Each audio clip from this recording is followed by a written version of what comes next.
Hello everyone, welcome, and in today's video I'm going to walk you through how to use the official Raspberry Pi extension on Visual Studio Code. And as you can see, I have my folder, the Pico files. This is where I will be doing my project.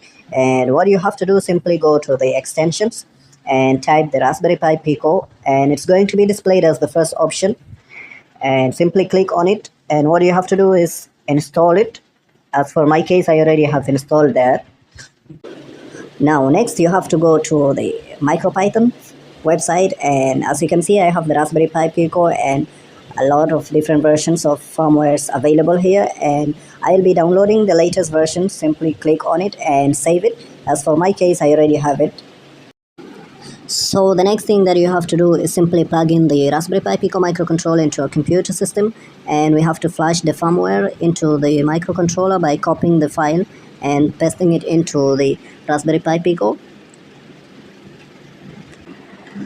So what you have to do next is simply right click on the file and locate where upload to Pico, and click on upload to Pico. As you can see, it's successfully uploaded to the Pico, and next again right click and locate where run the file is. So here we have the run current file, and as you run the file you see the LED starts flashing.